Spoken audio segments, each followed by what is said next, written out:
Hey everybody, I want to talk about a product and platform that I absolutely love and our latest sponsor, Interseller, the prospecting and outreach platform of choice for recruiters and sellers. Whether you're doubling down on business development or recruiting talent, Interseller does all the heavy lifting of finding contact data, automating the email and follow-up process, and syncs all that rich data into 20 plus CRM and ATS platforms.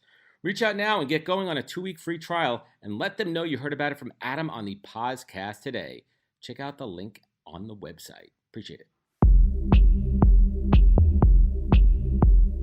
Welcome to the podcast, where we introduce you to incredible humans who share their journeys with the mission to inspire you to harness your own inner tenacity to drive your life and career forward. And now, your host, Adam Posner.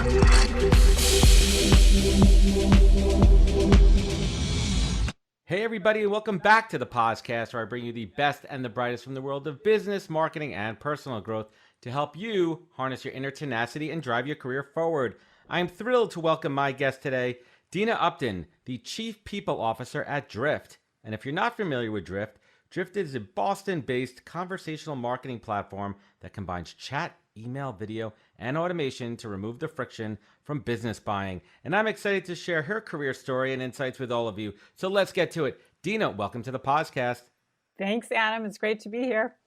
Thank you so much for joining me. And as I was saying off the air, I deeply appreciate your flexibility. We went back and forth. And in this day and age with COVID and things shifting around, and I think that's really the theme for 2020 and 21 is just being flexible, right? Yeah, it is. Yeah, it is. Because you just, we've never been in this situation before. So there is no playbook for it. There is no playbook. So let's bring everyone up to speed. And when I do these shows, I love to talk about folks early, the early days. And you've had a long career focused on what many companies are finally recognizing as the most important piece, their people. So starting out as an HR rep at Accenture to now working as a Chief People Officer at Drift, what made you realize early on that you wanted to be and dedicate your life to the people business? Yeah, I mean, I always had an interest in it, even in college, organizational design, leadership courses I took in college. But my first job was at Accenture, and the job at Accenture was you had to understand our customers and our clients. So I did system integration work. I actually coded for a while. And so the partner that closed me on that interview said, because I was interested in the people function, he said, why don't you understand our customers first? And that was actually one of the best pieces of advice, because I was staffed on a project. Then I moved and I traveled a bunch. So I actually had empathy as I moved into the people role at Accenture, but moving into a people role at a professional services organization is really staffing and resource management. But I could I understand what it felt like to live on the road. I understood customer demands and the rigor of a consulting position. So that kickstarted it for me.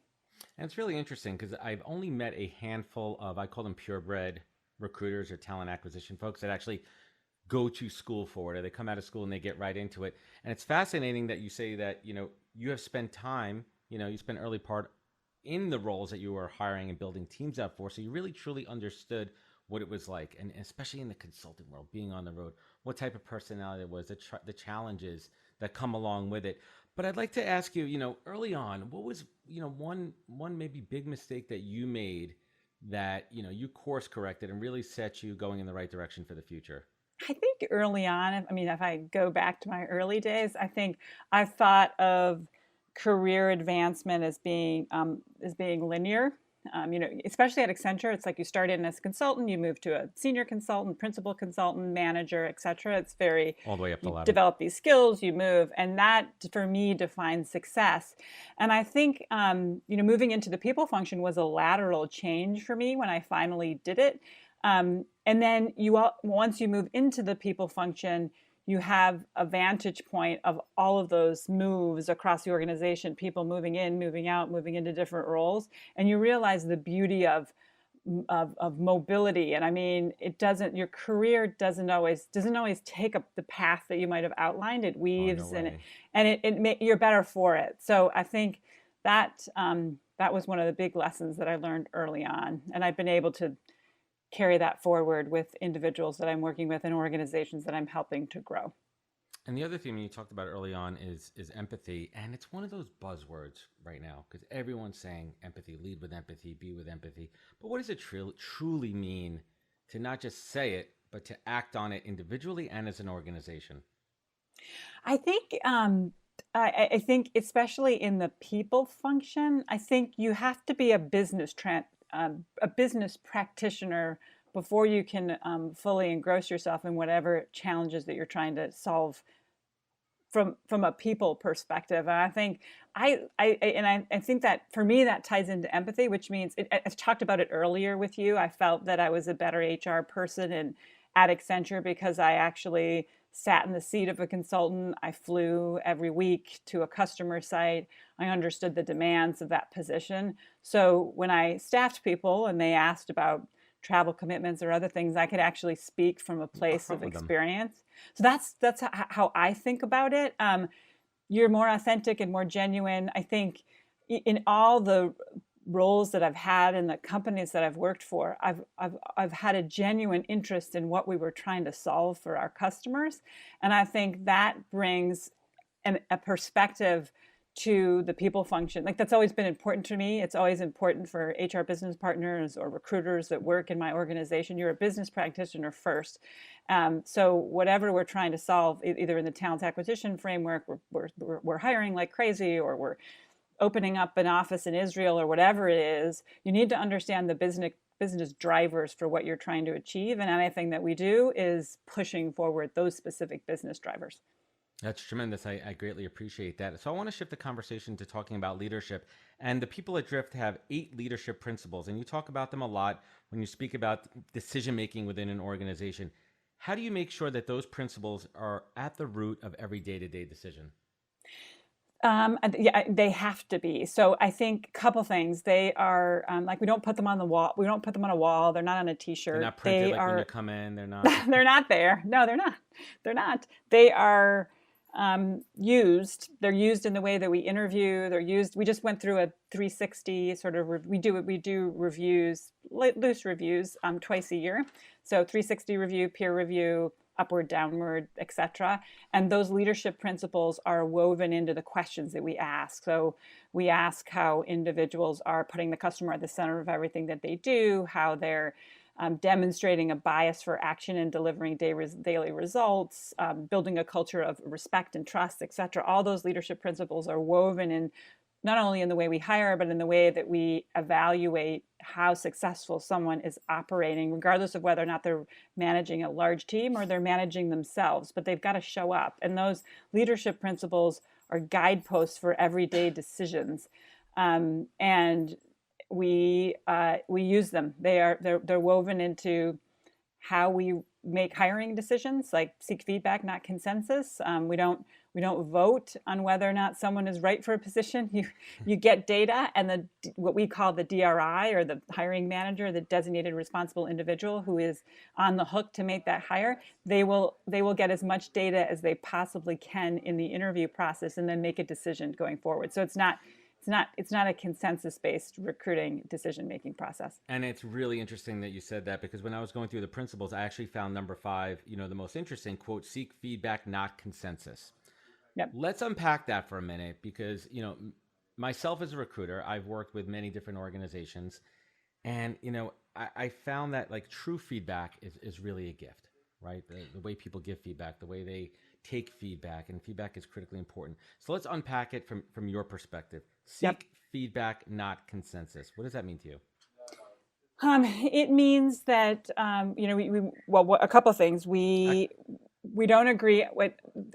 Consensus slows you down, right? You've probably heard or experienced individuals from organizations where you need 10 or 12 people in a conference room to make a decision.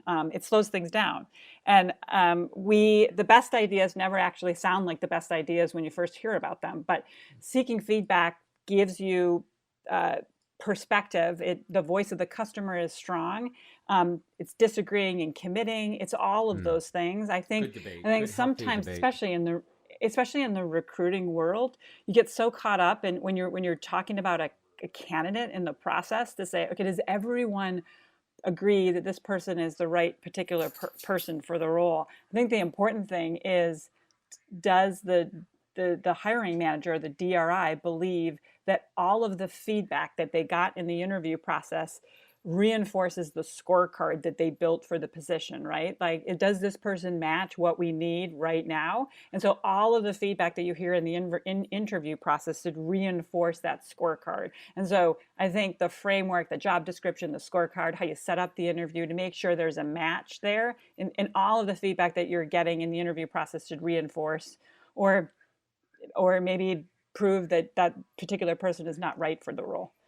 It's interesting. I mean, the decision-making process when you unpack it, because I think that's something that's not shown a lot or talked a lot about publicly. Even if we talk about it on LinkedIn, let's kind of unveil the curtain and talk about that decision-making process. And one of the pieces that comes into a lot is ego, right? So, how do you create a culture where you remove that ego from that talent decision-making process? And just to say, like, I know scorecards are part of it and kind of level setting there too. But, I mean, ego, good or bad, I mean, because there's some level of ego that I would argue is good, and certain level of success has some ego in it. But we're talking about the negative side of ego. And how do you remove that from the decision-making process in recruiting? Do you mean the ego of the candidate or the ego in the internal team? Yeah. I think it's hard, but I think if you reinforce that everyone's job in the interview process is to get as much data as you possibly can. You have 45 minutes, you have an hour to get to know as much as you can about this particular person. And I think the importance of data gathering and in reinforcing data will take the ego out of the equation. Now, there's level set it. It's tricky when you have somebody that's referred someone, or you have a hiring manager that is on the hook to hire this position like last week. That's hard because they want to move quickly. They've got happy ears on, right, saying like, this is the right candidate. It's a friend of mine or whatever. I think if you reinforce, go back to the scorecard. Okay, are we looking for someone with 5 to 7 years of experience? Do we need someone that's sold to enterprise customers? What is it that is going to make this role successful? That's why I think, and a scorecard's different than a job description. A job description is written in a PR kind of way to get as many people as you can to apply for the role. But the scorecard is, what do you want this person to come in and do? And are they going to be successful doing that in the environment that you have right now? However big the organization is or how small the organization is, will they thrive in that environment? And I think if you go back to the data and the collection of data in the interview process, you'll pull the ego out of it. But you're right, there's so many different factors. The hiring manager wants to hire somebody right away. So they're probably going to listen for more positive components to reinforce the scorecard and whether or not this person will be successful. But you want people in the interview panel that will challenge your thinking. That's important. And bring counterpoints. Yeah, make have healthy debate and say, hey, listen, I saw something in this candidate that maybe I didn't like, or maybe I caught something that you didn't see because I asked a question a little bit differently. But just to backtrack for a second, right? Like, scorecards are an equalizer, and they're measurable, and it gives you those data points to kind of neutralize certain parts of the debate from a skill set perspective, right? And it's interesting. I'm sure you've been on a post or something where somebody's there's different agenda items, and I think if you go back, the equalizer is, this is the scorecard. What is the data that you gathered, and how can we see if the information reinforces the hire or tells you it's probably not the right person for right now? Yeah. So one of the things that I've been debating in my head for the last year, because I see it all over LinkedIn, is this debate of hiring for character, training for skill. And I think we got to pull back on that a little bit and really understand that for certain jobs, you have to have, sorry. Right? It's fine. Like, for certain jobs, you have to have a certain skill set to come in. Like, you have to have a bare minimum, and everyone's talking about like character or skill. And I believe, I believe that you can't really tell true character until someone's in a role and they're embedded in a company. But what are some of the, little tools and tricks and questions that you ask in an interview to really try to understand somebody's character early on? Yeah, I think I'm a big believer in a what we call the who. It's an interview. It's kind of it's a structured scorecard interview, which means someone comes in for, you're going back 3 jobs, or if it's an entry level job, you're going back 3 maybe they worked on a project when they were in college or whatever it is, Mm-hmm. but you're going back 3 jobs and you start chronologically, go back to the earliest job they had. You ask questions about who did they report into, you write down the name, what would that particular person say about them, Mm-hmm. critiques, areas of development, that type of thing, and you work through each role. Why did they leave? What was the exit? How did they get pulled over? Did something happen? And you can't you if you start digging in to try to pull out as much data as you can for the segue into each role, they can't practice that.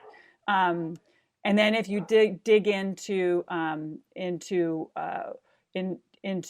why they made decisions, what does success look like for them in each of Right. those roles? What were significant accomplishments? I think you could dig in a little bit on what was challenging, what they did and what their team did, et cetera. And you could pull back a lot of information. Yeah, by doing and it it's that way. important that you have consistency, and that's another thing I'm listening from a process perspective, that you're asking every candidate the same type of questions. That way you could level set and have a barometer, especially when you get to the end and you're having these informed conversations.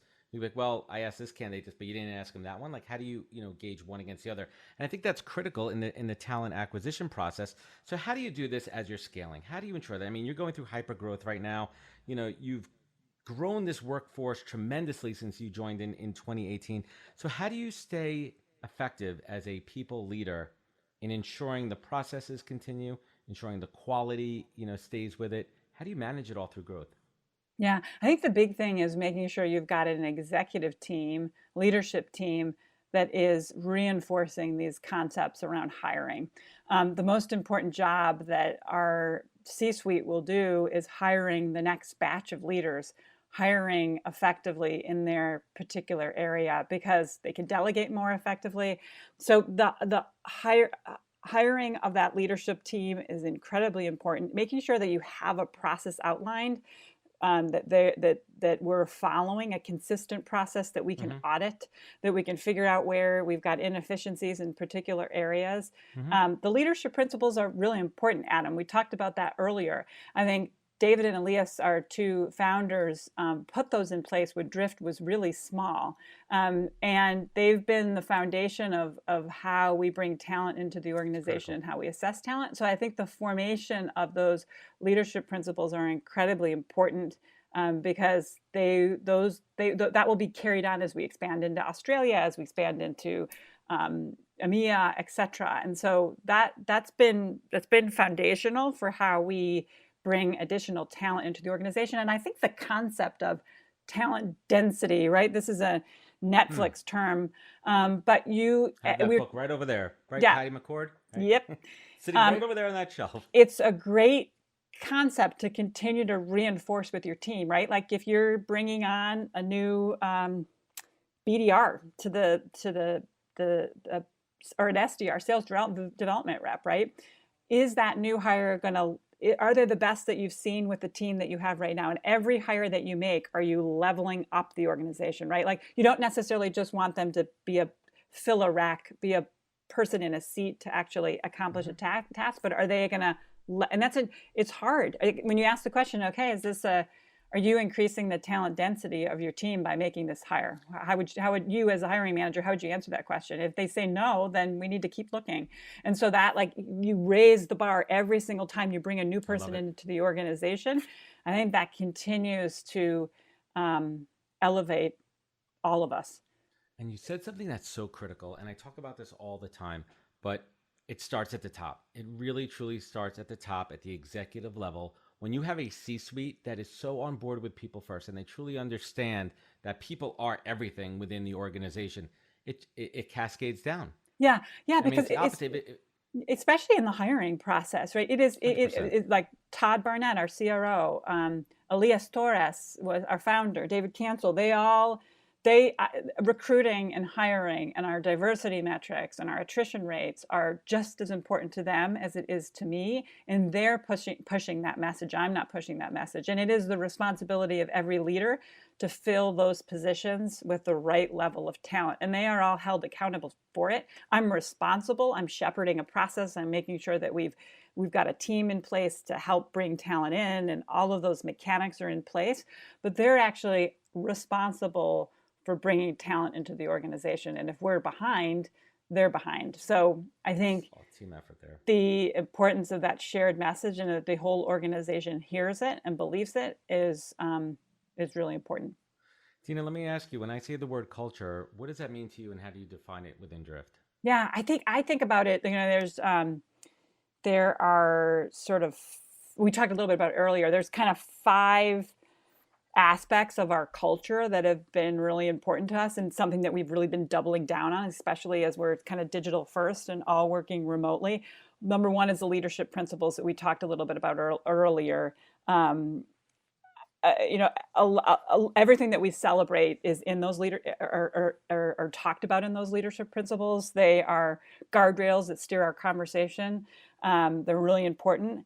I think that is, it's one of the aspects that is important to defining our culture. I think this idea of high performance, hiring the best. And we talked a little bit about that earlier with talent density and raising the bar and having those hiring metrics accountable to those leaders. I think that's the second thing that's really important.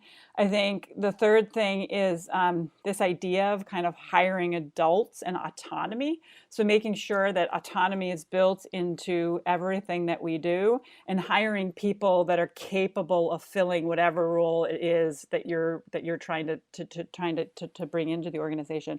The fourth is rituals. And those have always been really important to us. So what do you mean by rituals? So we there's some things that we do at Drift that really I smile because I love them. So we bookend our bow weeks. to the sun god every Yeah, morning? exactly. No, doing our sun salutations. We bookend our weeks with what we kickstart the week with these are 2 town halls. Everybody's on these calls. They used to be in person when we were an in-office company. Now they're fully remote. But Monday metrics, 20-minute quick stand-up. It's led by our VP of Ops. We've got a a senior person in the sales organization talking about deals that are in play that particular week, where we're headed. Marketing VP. Everyone involved. They know what's going on. The team's communication. Yeah. So there's no excuse. Right. That's what it boils down to, is communicating with the team. I didn't mean to cut you off there. I apologize. No. The theme that I'm hearing here is transparent communications, managing expectations up and down, and transparency, right? Transparency is the key name of the game. Right. Yeah. And then the success, the challenges.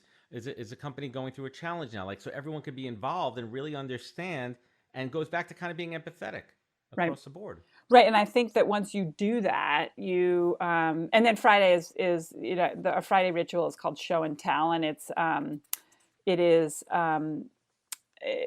a stand-up led by it's emceed by one of our product leads. It's super active.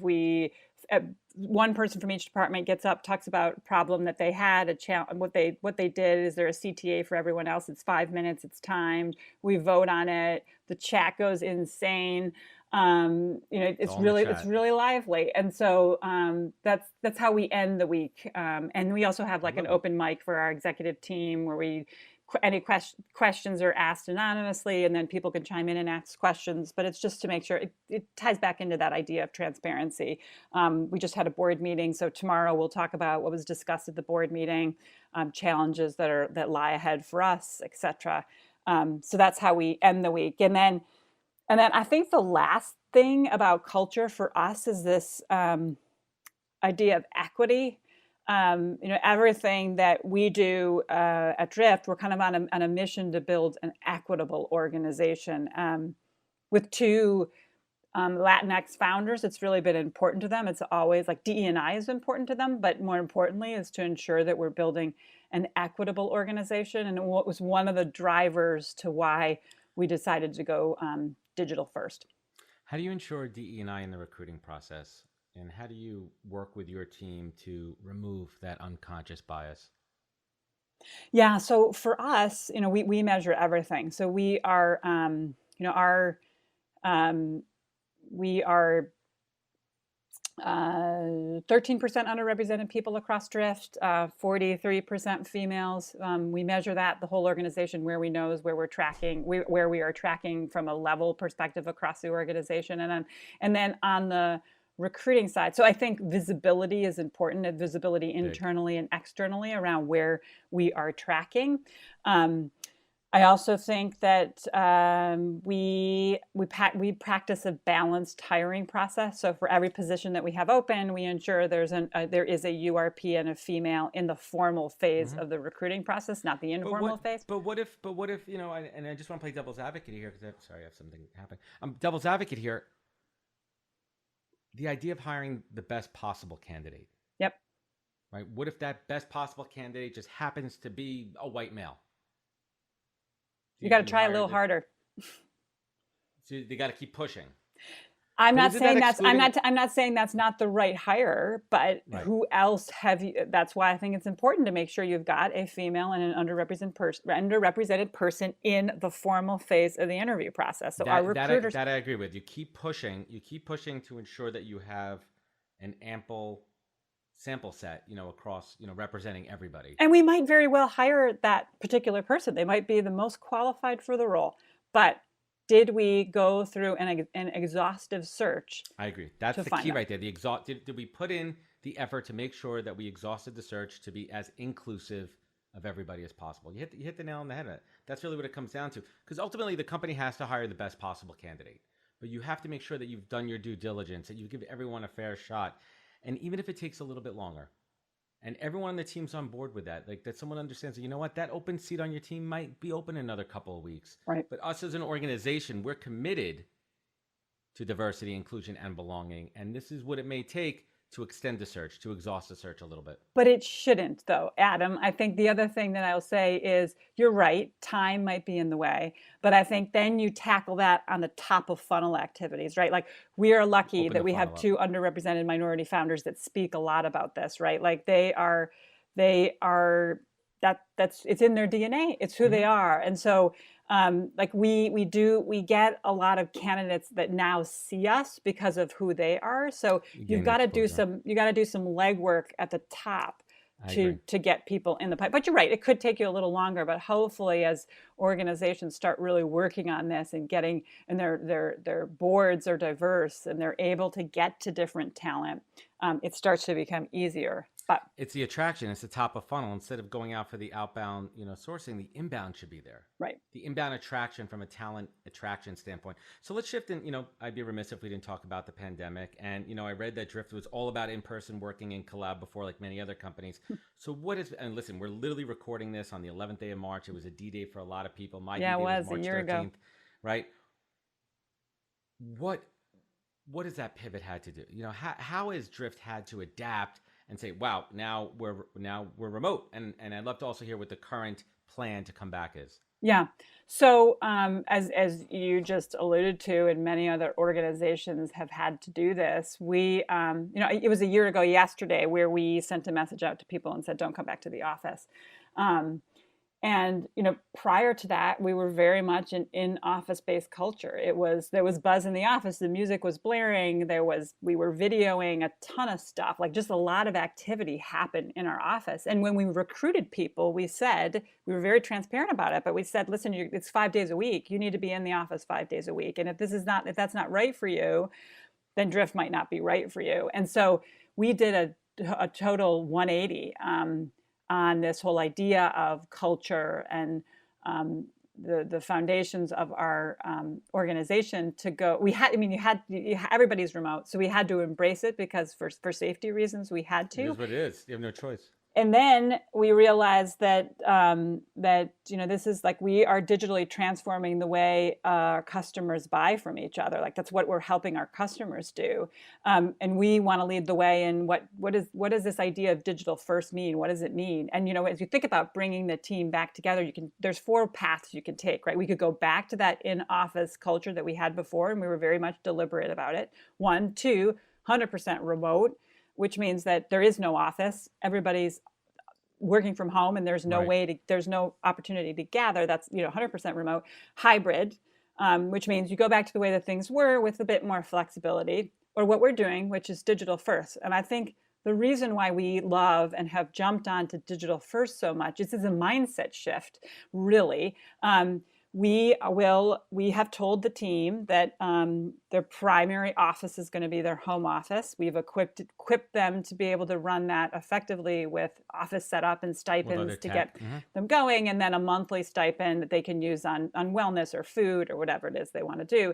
And then we are converting our offices to what we're calling conversational spaces. And the idea is that hub, right? Yeah, and the idea is that when you come into those spaces, you're either meeting with your customer or you're meeting with teams, but you're very intentional about collaborating when you're in that office space.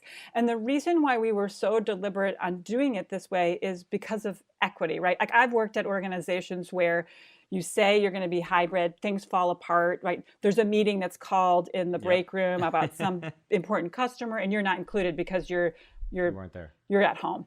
And so the idea is to ensure that everyone's on an equal playing field. And as we started to hire people in different locations across the US, and then as we're expanding internationally, we've got 2 people in Australia that will expand to about 4 or 5, and we've got about 12 or so in London right now.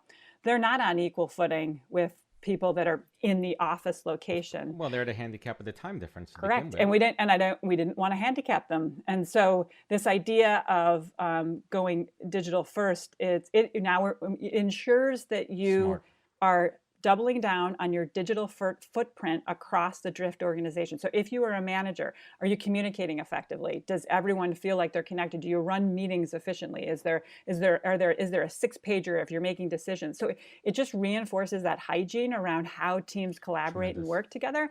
And then we are in the process of building out our conversation spaces to make those opportunities where people can actually connect to each other.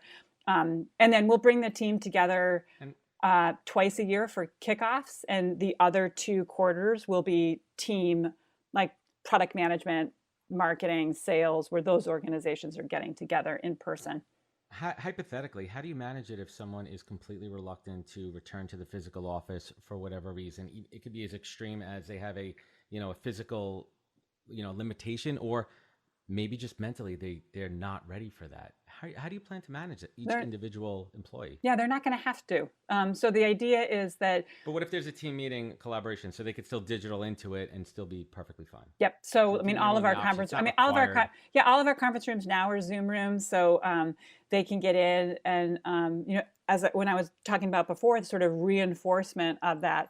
All of our people managers were doubling down on training to make sure they are actually equipped to work in this new digital world. But to answer your question, it doesn't matter. Now, there are some positions, more junior level positions, like our sales development reps or our customer advocates, and we have said for those positions we do want people either in Tampa, Boston, or San Francisco because of the L&D component to what they do. This could be their first job or their second job, and so we have said that for those positions we've told people ahead of time before they even submit their application that they will be expected to most likely be in the office like 2 or 3 days a week. And Dena, I'm nodding my head with you because I've had this conversation a lot about how companies that have jumped to be 100% remote, 100% no one's coming to the office, how that's going to affect 2 things. One, the newer, younger employee in their career who don't have that opportunity to work side by side with someone more senior and really understand how they communicate, interpersonal communications in the office, how they navigate internally, how do they form those relationships. And the other piece that I wanted to ask you about, onboarding. I've seen some companies absolutely fail at this remote onboarding. They have not done a great job of it. I've seen other companies be extremely successful at it. What are you guys doing to ensure a smooth remote onboarding process, especially around those early relationships? Having that hiring manager really ensure that the new employee is meeting the right people, having the right conversations, and really truly being set up for success.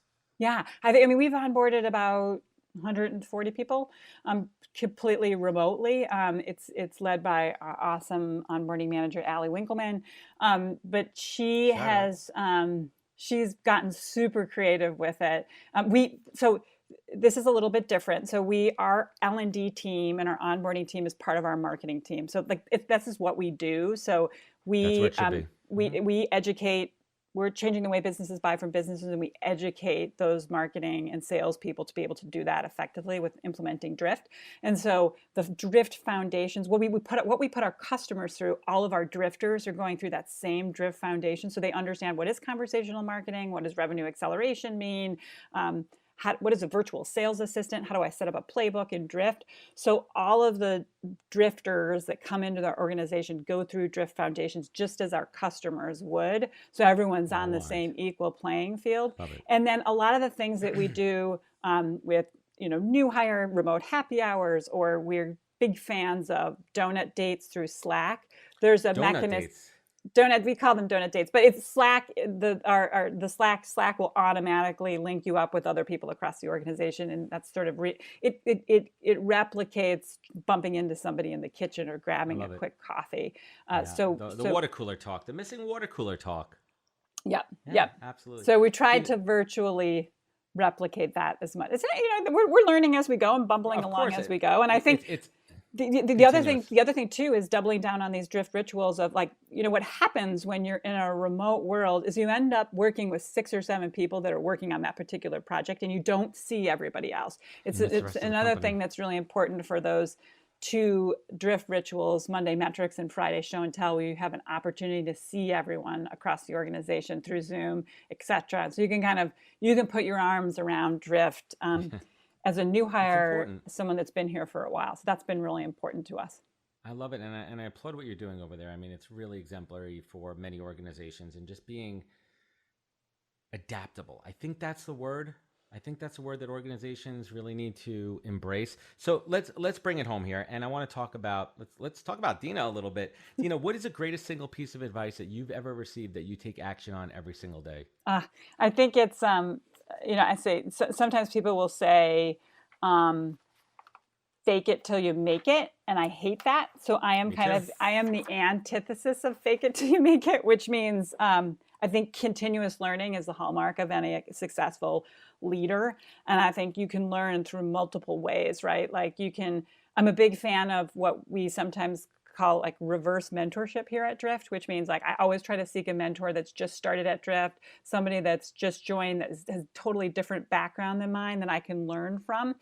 So I think, continuous learning, I've been in the field for a long time, but I've never been through a pandemic, right? There's several things that I can learn from. And I think I'm a voracious reader. I love to read. I'm constantly sort of absorbing articles or different things that other organizations are doing. And so for me, continuous learning has been paramount to my success.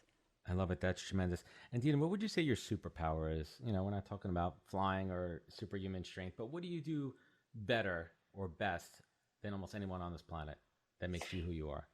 I'm an open book, Adam. So when we talk about transparency earlier on, it's just my MO. I mean, I'm incredibly transparent. I like to share failures as well as successes, and I think it's something that I do particularly well. And you've been incredibly generous today with sharing with us. So let me ask you, I like to end the shows on a positive note, and I'd love if you could share a professional silver lining and a personal silver lining that you've experienced over the last year. I got a good personal one for you. I'll jump there. And you appreciate this with you have little people in your life. So they're little with big mouths. Yeah. As my daughter described it, COVID was the best year to have braces, Adam. Because you're wearing my mic just didn't take that. Yeah, I love it. You're wearing a mask. She's a year through her braces. Oh my God, I love it. She's 14, and so she only has half a year left, and probably still. She'll come out with straight teeth. She'll come out with straight teeth, and no one really saw the braces. Oh my God, that's amazing. And what about professionally? I think the silver lining to a lot of this is what I talked a bit about earlier. Is it's that it's pivoting, it's sort of working, being resilient to all those things. But I think it's reinforcing and sort of thinking about different ways of leading. I talked about digital footprint. I think it, and you've heard this before, right? Like you get to see people's dogs. You understand. I mean, I know what's going on in your life because we were trying to reschedule this a few times, and so I think we have been forced to sort of see a window into people's working lives that we didn't have visibility into before, and the relationships are stronger 100%. for it, and so. I wouldn't wish this. I hope this. I don't want this to happen again. But I think for me, I've gotten to know my team in different ways than I had ever had before. And I think it's, people are looking for organizations to help build that community, and the community has been strengthened because we now understand pressures that individuals have had on their lives and their families and what's happening. And there's a appreciation for that. Because of absolutely, and I hope their light is at we're finally seeing the light. The vaccines are rolling out. We're going to get back to a semblance of what we had before. It's going to be different, right. But I truly hope, and I would assume you agree, that we really truly cherish so many of these lessons, that togetherness, realizing what's important, prioritizing. So Dena, last but not least, you look back on your life and you look back on your career, and like everyone else, you've had trials and tribulations and really hard times, and you look back on those hard times. And you think about when you had to dig down deep inside and really harness that inner tenacity to pull yourself up. And on the flip side of that, when you look back at your career, your life, your family, everything that you're grateful for, Dena Upton, what is your North Star? What is your compass in life? Yeah, it's relationships. I think that, you are the average of the 5 people that you spend the most time with. And I love the team. I love my family. I love the team that I'm working with. I love that I don't have to compartmentalize my personal life to be successful at work, that my team celebrates. Like, I was just on a one-to-one with someone that's on my team, and she was asking about my daughter's sort of secondary school stuff. And so I think for me, it's those relationships, the strength of those relationships are what is most important to me. And I really enjoy what I'm doing. Dena, I want to thank you for your time, your generosity, your vulnerability, and your transparency. Where could folks find you? Where could they connect with you? Where could they learn more? I am Hey Dena on Twitter, and I'm active on LinkedIn, so you can find me in both of those locations. Dena, thank you so much. I greatly appreciate you. Thanks, Adam. And everyone joining us today, thank you for listening. I really, truly hope that you gained a tremendous amount of value from this conversation I had with Dena. If you want to find out more, please go to thepodcast.com. You know all of our social media channels, and share it. If you liked it, please leave a rating and review. And remember, take care of each other, stay 6 feet apart, and catch us next week for another great episode of the podcast. Wisdom is forever, but for us, it's time to go. Thank you for joining us. Luckily, we'll be back with our next episode soon, jam-packed with more incredible humans. Thank you for listening, subscribing, and sharing. To join the conversation, search The Podcast on LinkedIn. And to catch up on past episodes and more info, please visit www.thepodcast.com.